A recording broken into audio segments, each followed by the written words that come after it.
अस्सलाम वालेकुम नाज़रीन, फरीहा रिव्यूज़ में खुश आमदीद। ड्रामा सीरियल तेरे जाने के बाद में समीर घर एक हफ़्ते के लिए अरीज के घर पर फरहीन को लेकर आ गया कि यह मेरी किसी दोस्त का घर है। उधर अशर की वालदा उसे लेने के लिए चली गई कि मैंने फ़री को घर से निकाल दिया है, तुम मेरे साथ घर चलो। अशर कोई बात सुनने को तैयार ही नहीं होता। फिर जैसे जैसे करके अपने बेटे और बहू को घर लेकर जाती हैं। वो घर आ गए, लेकिन अभी भी अशर का गुस्सा ख़त्म नहीं हुआ। उसकी वालदा कहती हैं कि तुमने अभी भी गुस्सा ख़त्म नहीं किया मुझसे। तो वो साफ कह देता है कि अम्मी, जो कुछ हुआ है ना, इसने बहुत गहरी चोट लगाई है मेरे दिल को। आपने मेरा भरोसा तोड़ा है। तो उसकी वालदा कहती हैं कि फरहीन भी मेरी औलाद है, मेरी ममता मेरे तमाम बच्चों के लिए बराबर है।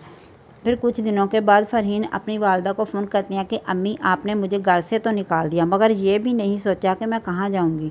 तो उसकी वालदा कहती हैं कि कुछ दिन तुम यहाँ फ़ोन मत करना, क्योंकि वो नहीं चाहती कि अब घर में कोई तमाशा हो। फरहीन तो समीर से कहती है कि अशर को हमारा कोई ख्याल ही नहीं, जब से सज्जल उसकी ज़िंदगी में आई है वो तो हमें बिल्कुल भूल चुका है। उधर समीर जिस घर में फरहीन को लाया है वो उसे ये बताना नहीं चाहता कि ये उसी अरीज का घर है, इसीलिए उसे एक ही कमरे में रहने की तलकीन करता है कि ये मेरे किसी दोस्त का घर है, उसके कमरे में मत जाना। फिर अचानक अरीज का पार्सल आ जाता है। फरहीन को असलियत पता चल जाती है कि समीर मुझे कमरे में जाने से क्यों रोकता था। वो तो आग बगोला हो जाती है। वह समीर से झगड़ा करती है कि तुम मुझे उस औरत के घर ले आए जिससे मैं सबसे ज़्यादा नफ़रत करती हूँ। इस घर में आने से तो बेहतर था कि मैं मर जाती, मगर इस घर में कभी ना आती। तो समीर उसे मनाने की कोशिश करता है। वो समीर से झगड़ा करती है और उसे कमरे से बाहर निकाल देती है।